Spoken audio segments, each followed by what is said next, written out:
Hey everyone, this is Dr. B from Steps to the Future, coming to you with college and career conversations this evening. This evening, we will be talking about what juniors and seniors should be doing during this time.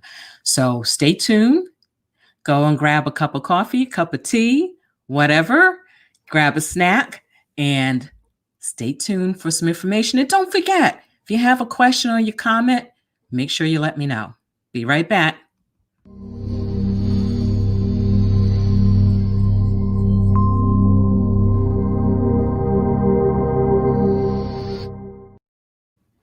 So, hey, Dr. B back here. So, folks, we're in a place now where, we've come through the holidays.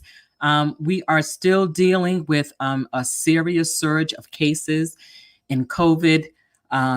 Students have returned to school for the most part, whether virtually or in person, probably the majority of schools virtually to after the holidays.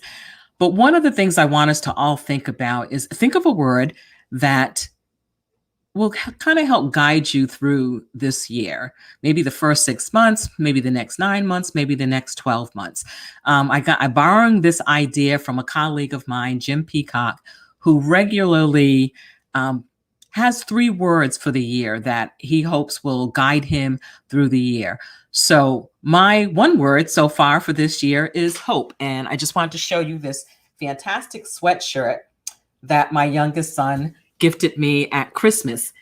This is really, it really expresses one of my main words for this year, is hope. The other reason why this is such a great gift for me is that hope is the state motto for Rhode Island, my home state. The blue and the yellow are our state colors.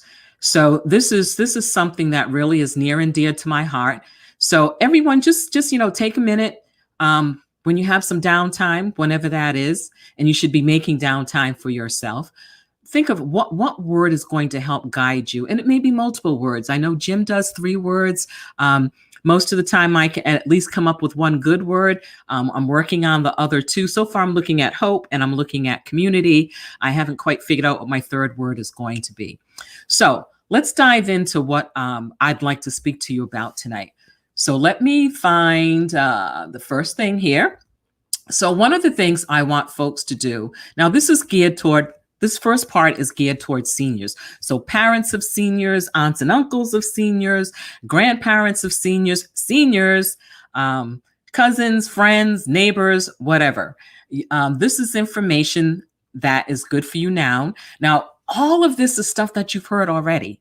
But we know it never hurts to repeat things. And for people who haven't seen any of the previous broadcasts, this is information that will definitely help somebody in your life who is a senior in high school who is going through this.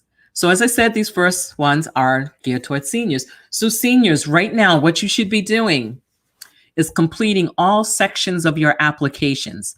By applications, I mean your college applications and any financial aid applications that are out there for you to do. If you're using the Common App, the way the platform works, those of you know that as you complete a section, you'll get a green check. So make sure you get that green check. The Coalition, make sure you're following whatever the directions are for that particular application. If you are using the institutional application, the college's application, please make sure you're following all the directions to a T. This is so crucial. That is the first test. Can you follow the directions? So again, go through, check.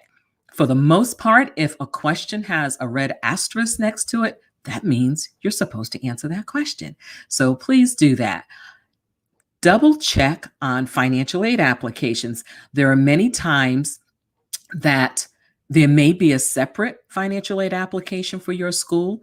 If there is, make sure you do exactly what they tell you to do. And most importantly, folks, deadlines, deadlines, deadlines. Double check the deadlines. Put a alert on your phone, an alert on your calendar, whatever it is you need to do. You really want to try to avoid cutting it close. it seems like a lot of times that's when technology acts up. So I would love it if everybody that's applying to a school could get their application in anywhere from 7 to 10 days before the deadline. That's not possible. Please try to avoid the last day that it's due, especially if you're doing it like, around 10:30, 11 o'clock at night. Really, really, really work on that. Thank you for folks that are joining in. Please make sure that if you have a question or a comment that you put it in the comment section.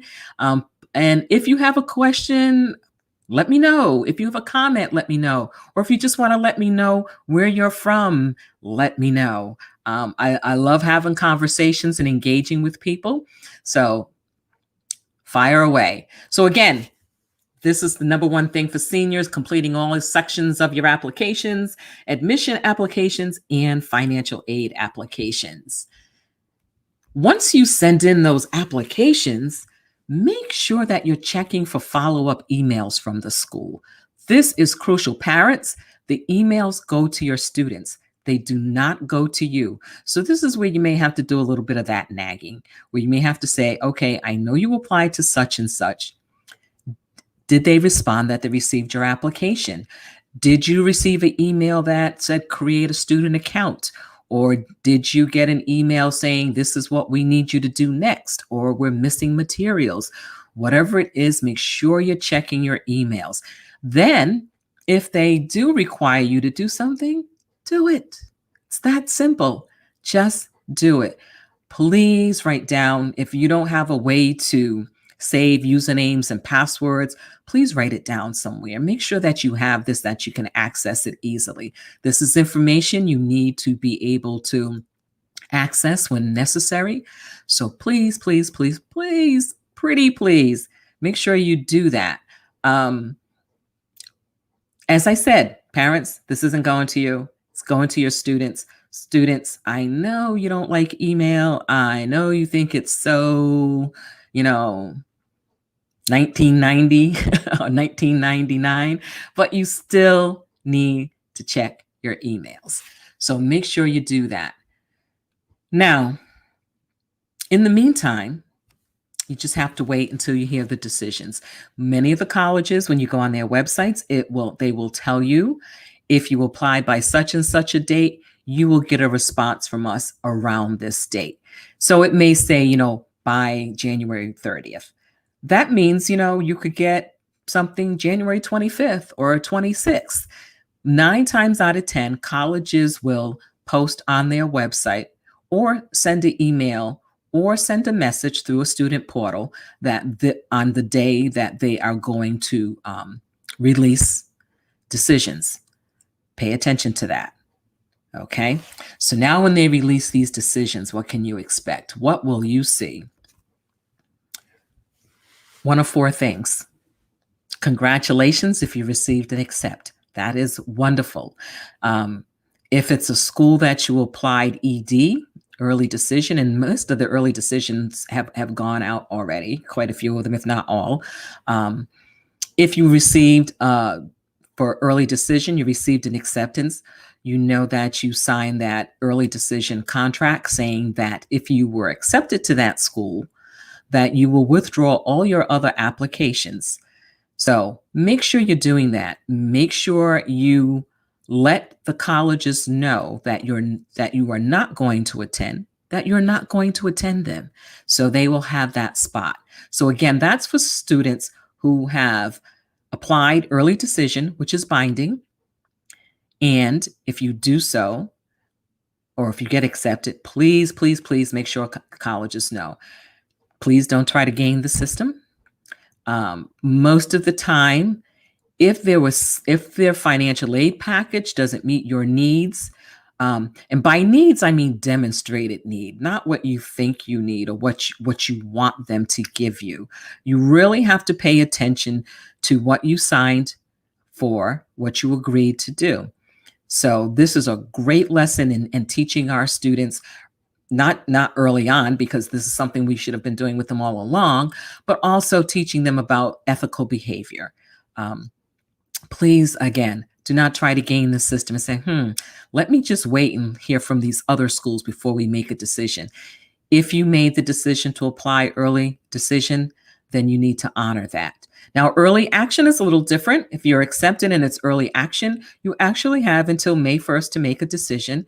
So you get to see your acceptances from your other colleges. You get to see the financial aid packages from your other colleges.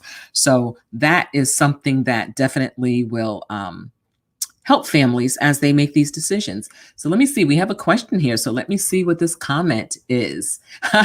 Michelle Burden. Yeah, Michelle just said, students procrastinate. Michelle, you are so right. I'm telling you. I was having this conversation earlier with a student, and we were just talking about procrastination. It is the bane of their existence. Sometimes it's the bane of my existence. That's one of my goals this year for myself, 2020. I won't call it a resolution. I'm going to call it a goal. I've got to work on my procrastination sometimes. So again, accept is the first possible decision that you could receive. Defer. Now, defer is one of those decisions that really, it's hard to take. It's hard to take because it's like they're saying, not yet. We're still looking at you. But, that's still a bitter pill to swallow because now you're just on pins and needles and now you have to wait until the regular decision acceptances are coming out. Well, the regular decisions are coming out. So just think about that. One of the things that we saw this year with early applications, we saw a lot of deferrals. We're seeing a lot of deferrals. Now, none of us have a crystal ball, so we cannot say this is definitively why this is happening, but we definitely have some ideas why this is happening. So, for example, at MIT, Massachusetts Institute of Technology, they had an increase from 2019 to 2020 of 62%. 62%, that's like crazy. And there are other colleges that had double digits in increase in the number of applications. Some of the speculation out there is that it could be because with coronavirus and so many schools going test optional, that students may said, hey, test scores may not be factored into this school. So, hey, now, it sounds, in your head, it sounds okay. But when you say it out loud, if that's not a school that you're not eligible for under regular circumstances, not having a test score, not submitting a test score doesn't mean that improves your chances, because now there's a larger pool to choose from. Colleges are not increasing the number of seats for the incoming class. They're receiving more applications. There are not more seats. So just think about that. So if you are deferred, what should you do? When you receive information from a school and they are telling you that you're deferred, they give you specific directions on what to do. Some of them will ask you to submit mid-year grades. Some will say, if something has changed, please let us know as soon as possible. Some may say, you could send another letter of recommendation. Say, for example, that between now and when they're going to make their decision, you win an award that previously did not appear on your application. Well, you certainly can let them know about that. Whatever it is the college asks of you, and it's college specific, please do it. Please follow their directions. In the meantime, continue applying for your other schools. Do not pray and hope and wish and put all your eggs in one basket and say, okay, they said maybe, so I'm just going to hold out and see what they say. Still, go ahead, find other colleges to love. I'm sure there are other schools out there. I know there are, because there are so many schools out there. So just make sure that you're completing additional applications. And apply to schools that you want to attend. It makes me crazy a little bit when I'm working with a student and we're talking about schools on their list, And I'll say, okay, so why is that school on your list? Do you want to go there? "Oh, no, not really. Then why are you applying there? Why are you applying to this school if you really don't want to go there?" So really think about it. Um, wouldn't it be awful if that was the only school that you received an acceptance and you really didn't want to go to it? Ugh, I mean, I can't imagine that. That you'd be miserable before you even step foot on campus or had your first class. So again, think about it. Think about it. Think about it. So I see a couple of comments here. So let me see what we have here. Oh, hey Mario. Thank you so much. I love you too, Mario. And thank you, Al Davis, my good buddy back home. Yeah, we have to teach. Once a teacher, always a teacher. That's in my blood. I wouldn't know what else to do if I wasn't teaching. So the next thing is deny. Sometimes a college will just say, nope, not this year. Well, I shouldn't even say not this year. Just say, nope. We were not able to grant you admission into our school. What do you do then? Cry, smash a pillow, do like I would do, go eat a pint of Ben and Jerry's Chunky Monkey, 1 or 2 pints, maybe 3 pints, and then move on. One of the things I really want students to understand is for most intents and purposes, when a college defers you or denies you, don't take it personal. It's so hard to say that, because how else do you take it personal? Somebody just said, no, we don't want you. But it's really not about you. It's about the institutional goals for that particular college. Every college has to decide what's going to work for them. See, remember, colleges are a business. They have overhead to pay. They have professors to pay. They have dining room centers to take care of. They have janitorial services that must happen. They've got all those gyms and recreation centers that have to be taken care of, and so many other things. When you look at all the moving parts of a college or university, there's a lot that has to be taken care of. So in doing that, in looking at all of those parts, they're also deciding on some institutional goals. What's right for our college this year? So they're looking for a well-rounded class. So they're looking to bring in an incoming class of what they consider the group of students that's going to make the most sense for their college. And sometimes that may be, okay, we're looking for more male students who want to major in English. So that year, male students at a particular college may have a little bit of an edge. We don't know that. That's their institutional goals, and institutional goals can change from year to year. It's really important to read what's on a college's website, read the admission statement. If possible, look at their strategic plan. You may get some hints there. But again, you can't take it personal. It's so easy for me to say this because I'm not going through this right now. And I know as young folks and parents, you get your hopes up. You know your child will do well at that school. But it's really about the number of seats versus the number of applications for that school. There are only so many seats in each school.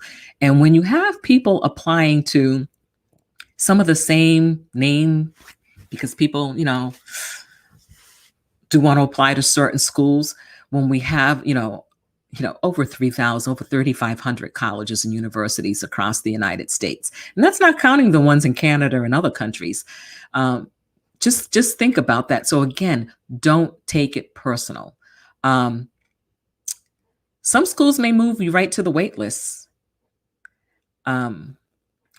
This is where I'm not a fan of the wait list, just to be honest with you, because this is really, to me, stringing a student along.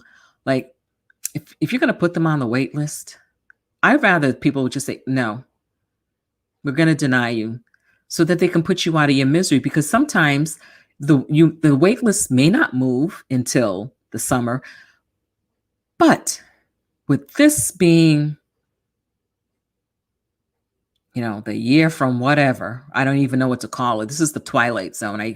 For those of you that are in my age group or have been watching the reruns on cable, I keep waiting for Rod Serling of the Twilight Zone to come out and say that we've been punked or something like that. But we know that's not true. So in the meantime, things have changed. There are no there weren't any guarantees anyway. But so much has changed because of coronavirus. So colleges are doing the best they can during this time. They're trying to make decisions that work for their colleges because, again, remember, they have bills to pay. They are a business. They're not in this just for the social good. They have to pay bills. It doesn't come cheap. So again, just take whatever decision you get and look at it, decide how you're going to react to it, because nobody can control your reaction but you. And you can only control what you can control. So let me see. We have another couple of comments here. So I just want to see what people are saying. So there's a question here. Thank you, Mr. Davis. Okay, he already said I answered the question. Expound on what works for them. So we did. So again, it depends on what a college's institutional goals are and what they need on that. Sometimes it may depend on your major. There are some majors that are what we call impacted. That means that there are only a certain number of seats. And they're really going to be picky about who they admit into that program. When you have, 2,500 students applying for a program where there may only be 40 seats, that's some heavy competition. And those may be numbers that you don't know. So again, and don't compare yourself to Johnny across the street or Mary in the other school, because you don't know what was in their application. You don't know why the admissions folks chose them and didn't choose you. And I know sometimes people just get into that whole thing about, well, so-and-so got in and their scores were this, or their GPA was this, or what have you. We don't know. You don't know. It's not that easy. You can't just say because so-and-so got in with a certain academic profile that your child or that you should have gotten in. We don't know that. Okay, so really, really, really, really, really just pay attention to that. And again, thank you, Michelle Bird. Michelle said that, it depends upon what the major is. For some schools, it does. I was doing a webinar the other day, and, so they were talking about a new program. And I'm like, wow, this is great. But then they were saying they were only taking like 25 students. And I'm like, whoa, that's really low. And seeing if you don't know that,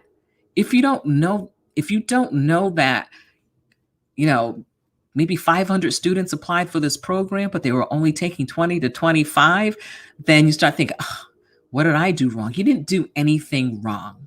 You did not do anything wrong. It's just the nature of the business, unfortunately. So Catherine is telling me, so she's got 2 college seniors and 2 high school juniors. Oh my God, that is stressful. And then a 6th grader coming up along. My goodness. So these are Catherine's grandchildren. And she's right there with her grandchildren going through this every step of the way. So again, thank you, Catherine, for letting us know that. So next thing for seniors, you still need to continue your outside scholarship search. So I always get questions from people about, okay, my student's been accepted to so-and-so and the financial aid package came and it's horrible. How do I get more money? Or why didn't they give me more money? So this is more helpful for people whose students are juniors, sophomores, or freshmen, first-year students in high school. Part of your college research is looking at the finances first. That means looking at what the total cost of attendance of a college is. That means tuition. That means books. That means room and board. That means transportation. That means whether or not you have to pay for the student health insurance. And every college now has on its website a net price calculator where you can go on and get an estimate of what it might possibly cost you to attend that college. Please, please, please do not go into the college search. Do not create college lists without looking at the financial piece of it first. It's more than an academic fit, it's more than a social fit. More importantly than ever now, it is that financial fit. If coronavirus hasn't taught us anything, it's about you have to learn how to adapt, you have to learn how to pivot, you have to learn how to be flexible. However, if you're doing your research, you will find that you will find colleges that are within your family's budget.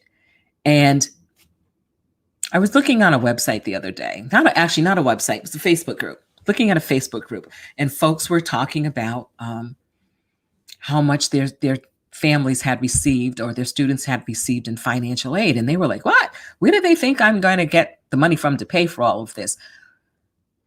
The number one expectation is that families, parents, will pay for college. Then everything else comes into play. Then financial aid, the free application for federal student aid, when I talked about, making sure you're doing all your financial aid forms or your applications, that's one of the applications you need to make sure you're doing. The free application for federal student aid basically kind of gives and I'm going to use the new word that they're going to is index about how much your family may be able to pay. However, that EFC, that expected family contribution, a lot of times you end up paying more than what that number is. The expectation is that families have possibly been saving for college for a while. It may be that students are working towards college, and putting money away.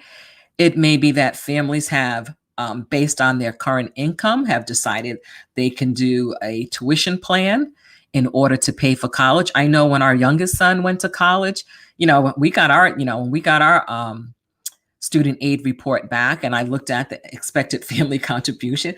Just like most people, I cracked up laughing. I said, yeah, they must think I have all this money stuffed under a mattress. It's not there.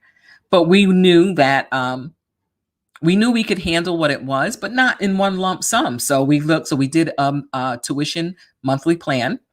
So that's what we did. We worked with the college and with the outside organization. I think it was the tuition management service or management system, where we sent in. They knew what our bill was, and they gave us a monthly amount that we had to pay every month. That made it doable.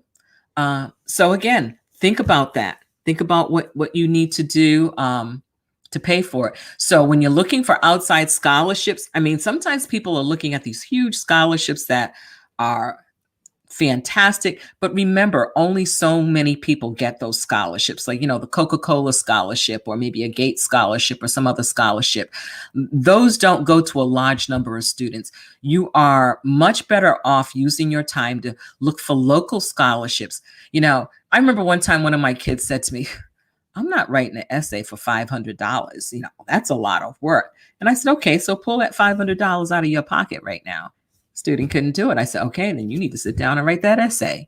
Write the essays. Find out, if there's a Rotary Club or Kiwanis Club in your community. Find out if your parents or a family member belong to an organization that has a scholarship for a family member.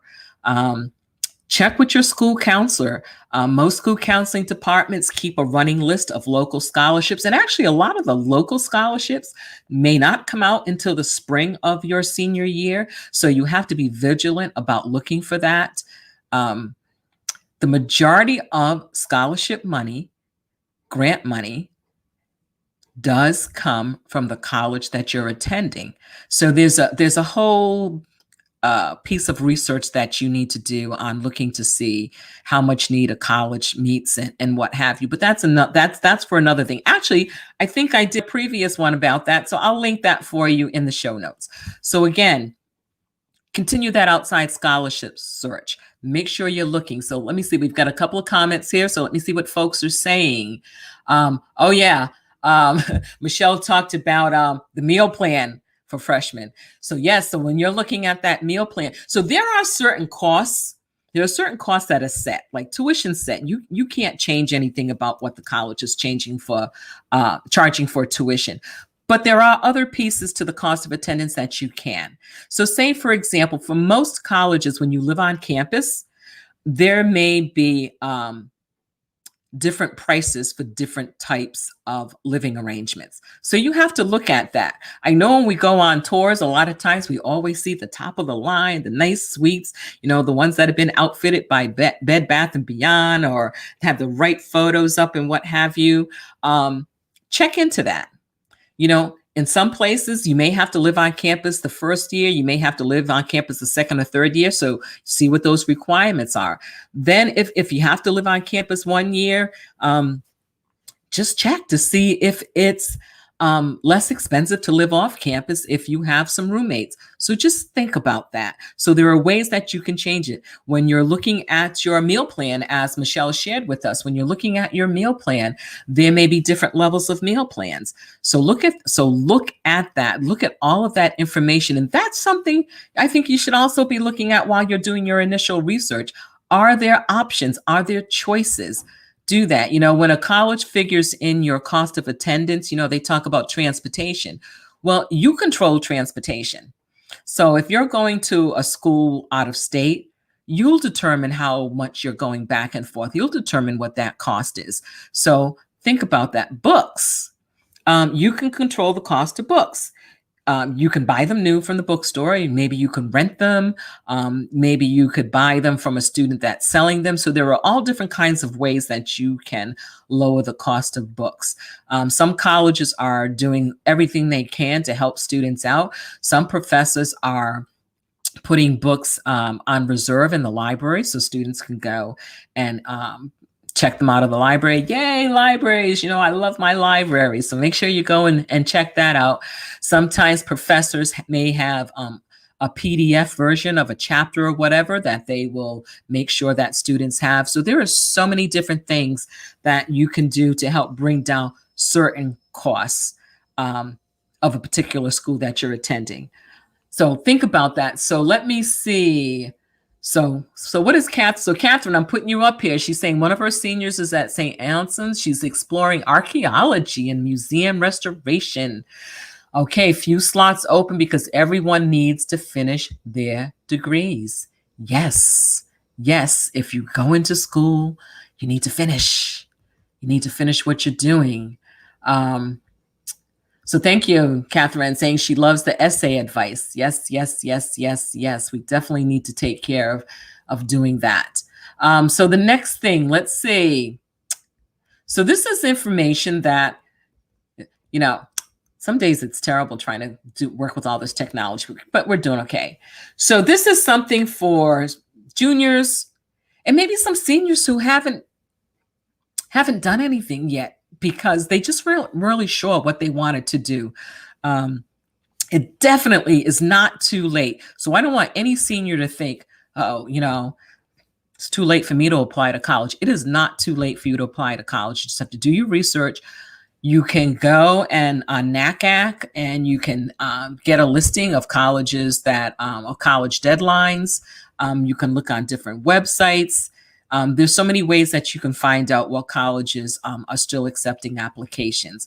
One of the things that you can do, and this is for seniors can still do this. This is for juniors. I recommend, even sophomores and first year high school students do this. Continue your college research. Now, one of the best ways to do it that's coming up this month, the end of this month, I want to say January 31st, NACAC, which is the National Association for College Admission Counseling, is having a virtual college fair. So you see the link up there for it. All you need to do is to go to that link, register. It's a free registration, doesn't cost anything. And then you can attend the virtual college fair. Now, what I suggest is that you register early and go on and look at the listing of schools that are participating in that particular college fair. So they're doing 4 for the spring, and not every college will participate in the virtual college fair. And you may have a college that's there in January that may not be there in February. So again, go on, look at the listing, see who's going to be there. And not only see who's going to be there, see what kind of session they're going to do. Is it strictly a information session from admissions where they're talking to you about how to apply to their school, but also telling you some information about their school? Is there an opportunity to sit in on a student panel? Some colleges will do that. They will have, I love student panels because I love hearing from students why they chose that particular school, what types of things they're doing in that particular school, what they're majoring in, why they're majoring in it, what kind of activities are available to the students. So I love student panels. Sometimes you may have professors from a certain department who are talking about their particular field. So go on, get your spreadsheet ready. Write down on your spreadsheet, put in your spreadsheet who you're going to see, what time their session is going to be, and make a schedule. You can go on the site. Once you register, you can go on the site and you can create your schedule, and you can ask them to send you a notification. So you will get a reminder saying, okay, your session is starting in an hour or in 2 hours or what have you. And then you can go on. And this is done through Zoom, through whatever video conferencing program that they're using. So most of the time, the ones that I have done, most of the time, there will be a presentation, and then there will be a question and answer session. There's also the opportunity to schedule an appointment with someone. So every college has something set up differently, and that's why it's so important for you to go on and find out what that college is doing and how you can connect with the people in the admissions. Please do this. This is the time to ask your questions. I really, really, really want people to take advantage of this. It's free. You do it in the comfort of your home. Mom and dad, you can find out information also. So if you have questions about financial aid, if you have questions about student support services or what have you, this is a perfect time to ask those questions. Until we can go back and visit campuses safely, this is the next best thing. So please make sure you do that. So let me see, we have a comment up here. So let me check and see what folks are saying. Yes. Oh, so Catherine is saying that, COVID has stopped the progress of masters in some degrees. Yeah. So, COVID has really changed things a lot for all of us. So all I can do is recommend that people move forward as much as they can, because it really is. We're in a different world and we're not in control of what's happening. Well, there are some things we can do to control it, but I'm not going to get on that soapbox tonight.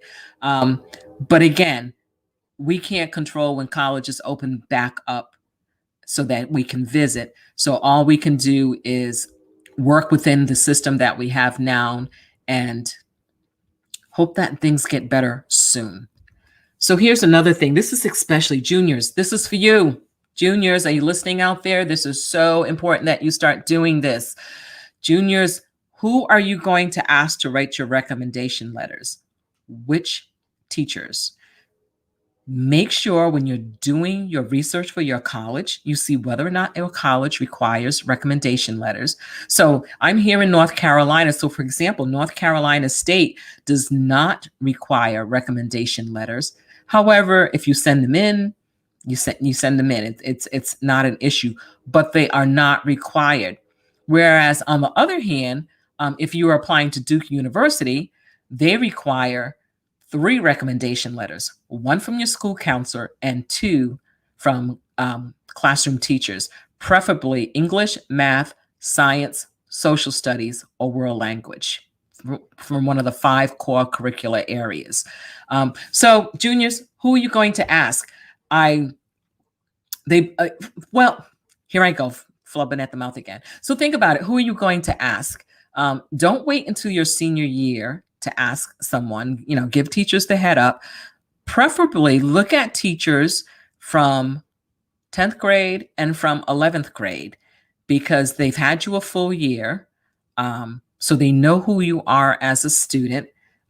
Ninth grade, you can. It's just that, if you can get closer to what you've been doing, the last couple of years.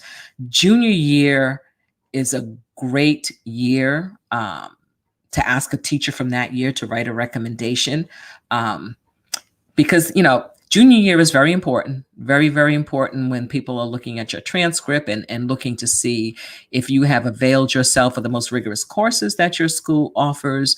If you have a strong GPA, they're looking at your extracurricular activities. So please make sure you're doing that, and give your teachers time. Don't wait until the last minute. This is you. I'm really encouraging students to take ownership of this. This is about you going to college. Yeah, parents, I know you'll be footing the bill. Sometimes some grandparents, because I know Catherine's a fantastic grandmother. But think about it. Take ownership of this. So if you have a teacher now that you're, doing really well with, or that you did really well, okay, let me back up a little bit. Not just that you did well in their class, but that you really were a good student, a great student. So say, for example, you had a math class and you were struggling in that math class. Oh my God, it was so hard. And, you just needed a few more points to get over that hump. But you went for help, you got tutored, you did extra work, you did whatever was necessary. You asked your teacher for help and what have you. That teacher can attest to your diligence in doing better. That teacher can attest to your perseverance in doing well in that class. That teacher can attest to your growth in that class as a student. That would be a fantastic person to ask. So think about it. Who are you going to ask again? So it's never too early to start thinking about who you're going to ask, but juniors especially. So we're right. So we're going into our second semester. Many of you have just gone back to school. So it's coming up to the end of first semester. Grades will be coming in. Look at think about the teachers that you've had this year, and think about the teachers you had last year, and decide who you're going to ask to write a recommendation. Now, really pay attention again when you're looking at who you need to ask, because certain STEM programs may say that they want recommendations from math and science teachers. Some colleges, depending upon what you're majoring in, may not have a preference, but you need to know that. And again, give teachers plenty of time to do it.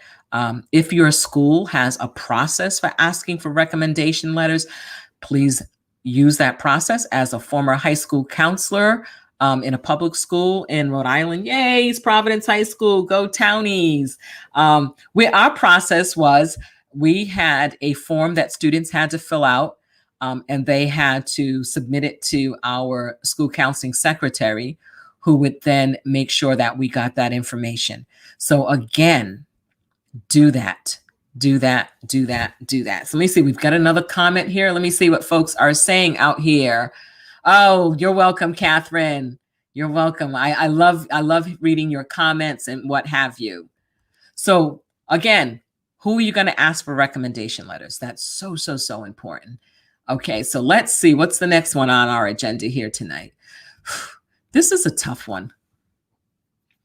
So we know a lot of colleges went test optional because it was just impossible, and it was unsafe. Not just impossible, it was unsafe for students to crowd into a room for a test.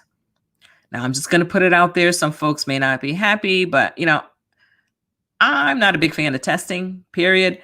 I am definitely not a fan of somebody taking a risk with their health for a test score. We don't know what let me back up. Some colleges have said that they are going to be test optional maybe from here on in. Some have said they're doing a 1-year pilot or a 2-year pilot or a 3-year pilot. Right now, we don't have a list saying who is going to do what. You really have to do your research college by college. And this is a great question to ask when you go to the virtual college fair on January 31st. Ask colleges, if they have made a decision on whether or not they're going to be test optional. If they're currently test optional, are they going to continue being test optional? So this is a great question to be able to ask them. But we don't know. Again, that crystal ball is broken. It's not cloudy. It is broken, smashed on the floor in all kinds of pieces. So I can't tell you, and no one else can tell you, oh yeah, all colleges are going to be test optional. Yep. Yeah, they're going to be. We don't know. We don't know. But what I am recommending is that you do your research. And as a mom, I wouldn't want, this is just me. This is just me. Every family has to make the decision that's right for them. But I would be very leery of my son or daughter going to take a test in a situation that might put them at risk. But that's me. Vaccine may change things. We don't know. So this is one of those things where you just have to keep paying attention. Looking at the school's website, looking at the school's social media. What are they saying? Following some of the people who frequently are presenting webinars or on their podcasts that are telling us about what's going on with colleges currently. So again, pay attention. If a college is doing a virtual session or an open house and that information is on their website, then you need to sign up for it. Okay? Please do that. Please do that. Here's the other thing that COVID's put a kibosh on so many things, but extracurricular activities. So I know as my seniors were working on their applications this year, so many of them were not able to participate in activities that they had participated in since ninth grade or before. Colleges know that. They know that COVID closed down a lot of things. So people who were going to be on sports teams or people who were going to work at jobs that they had before, or who were going to do certain kinds of internships or summer programs or what have you, people didn't get to do a lot of things, and colleges recognize that. Now, we've had, quite a few months of COVID. Where things, we kind of went on lockdown back in March. So going on like 10 months now. So think about it. What is it that you can do that would be considered an extracurricular activity that you are interested in, not what you think looks good for the college? What is it that you think you can do that is of interest to you, that you may be doing it virtually? It may be, I know there are so many things, I'll sit here and start naming off different things and like say, oh, I forgot to say that. I forgot to say that. But think about it. What is it that you can do? Maybe you're, I know some people have turned to tutoring, helping other students or younger students online, helping them with their homework, becoming homework helpers. I know I've talked about this other, volunteer opportunity because one of my students told me about it. And like I said, I was such a geek. I just still think it's like just the coolest thing, where you can sign up to be a digital transcription for the Smithsonian Institute, where you're transcribing all different kinds of works. That's a volunteer position, but again, it's another way of showing that you're flexible and you found something else to do. Maybe you decided that you're going to start your indoor garden so that when it warms up, you'll be ready to take your plants outside. Maybe you decided that you're going to start writing, you're going to write poetry. You always liked it, so now you have the opportunity to do something a little different. Maybe you're going to take a class online through Coursera, or looking at edX, or some of the other options that are out there for online classes. There are so many different things that you could do. So just think about it. Maybe you're going to start listening to, so maybe there's a subject you really like, and you've decided that you're going to listen to all the podcasts around that subject. That's something you could do, and that could be a topic of an essay, depending upon what the essay prompt is. I'm not even going to begin talking to essays because juniors, you don't have to worry about that just yet. But again, think about the things that you could do. If there are things that you do, if you're working, as long as it's safe and, that's a conversation you've had with your parents, that's great. That's absolutely fantastic. I know some students who now have the time because they're not involved in all the other activities at school that they've gotten a job. Personally, I think working is fantastic. I just get nervous because it is coronavirus, but as long as you're following all the safety precautions that the business has, that's great. That's fantastic. And again, just think about some of the things that you can do. So we're almost through here. Oof, stay focused, guys. This is hard. We're in a time now where I know for me as an adult, staying focused is tough. There are days I get up and I have this my priorities and my goals, and this is what I'm going to accomplish today, and then COVID brain, takes over, and I'm kind of moving slow, or I start doing one thing and I find another thing to do, or I just binge on Netflix. I've been known to do that. Yes, I've been known to binge on Netflix. But then you have to get back and get focused on things. We're back in school now. The holidays are over. Christmas, Kwanzaa, Hanukkah. We're moving now into our second semester of school. So stay focused. Seniors, once you get your acceptance and you make your decision, and I'm going to say this, I think every single time you hear from me, don't get senioritis. Don't say, I'm in. I can slack off in school now, or I don't have to. No, no, no, no, no, no, no. Read the fine print. Colleges can rescind your admission, your acceptance, if they choose to do so. They can decide if they want to decrease the amount of free gift aid they gave to you. So many things. So the bottom line is stay focused, continue being the great student that you've been, continue taking care of business, and just be a little easy. Be easy on yourself. And my last thing, this leads into something else. Read. I know. I always ask students, so tell me what you're reading besides something that's been assigned for school. I get so upset when kids tell me, I don't really read. If my teacher doesn't require it, then I'm not reading. I haven't found a book I like. Okay, find a magazine. Find something else, but read. And talking about reading, this is my book for this week. I've started reading it. This book happens to be also one of my favorite podcasts because I just love learning about how people do what they do, how they make decisions they do. We read about different companies or businesses, and all we see are the outcomes. We don't know what happened behind the scenes. So I love this book by Guy Raz, How I Built This: The Unexpected Paths to Success from the World's Most Inspiring Entrepreneurs. Because we're all going to be entrepreneurs. We're really turning into, or have turned into, an entrepreneurial society. So this book is really, really good. I would definitely recommend that you get it. Check with your local library first. I'm always giving love to libraries. So again, Guy Raz, How I Built This, podcast by the same name on NPR. So again,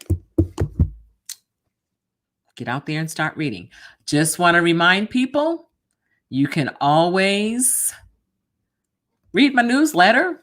So the January newsletter will be coming out. My goal is to send it out to folks no later than Wednesday. Okay, I'm saying Wednesday, don't hold me to that. It might be Thursday. Okay. So subscribe to the newsletter. You can read that.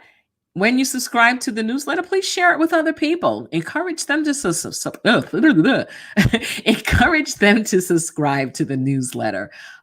Great information in there. So you can do that. And if you don't see these on Facebook, or you want to share these with a friend, the different videos, They're also on my YouTube channel. This is the link for the YouTube channel. Please go on the YouTube channel and subscribe. I'm trying to get, I'm trying to get some more subscribers on there, guys. So come on, get my numbers up for me. Get my numbers up. 2021. That's a goal. Get my numbers up on my YouTube channel. So I would love it, love it, love it if you go on and subscribe to the YouTube channel. So I see another question or comment up here. Let me see what's going on. Oh, thank you so much, Michelle. I so appreciate you commenting. I really appreciate, I appreciate your support. You've always been so supportive and attending the lives and making comments and sharing the information.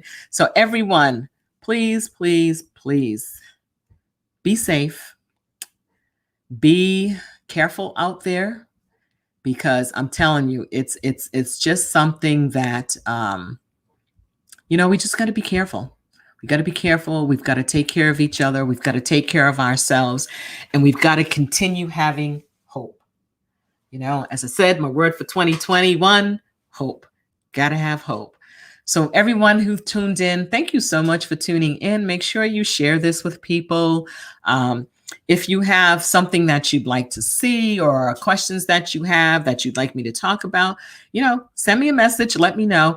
Next week, I am so excited. So, every now and then I have a guest. Next week, I will have Angela. Oh my goodness, get ready to mess up her name. Angela Malloy Tatum, oh my God, Angela, I can't believe I'm messing up your name. She is a doula.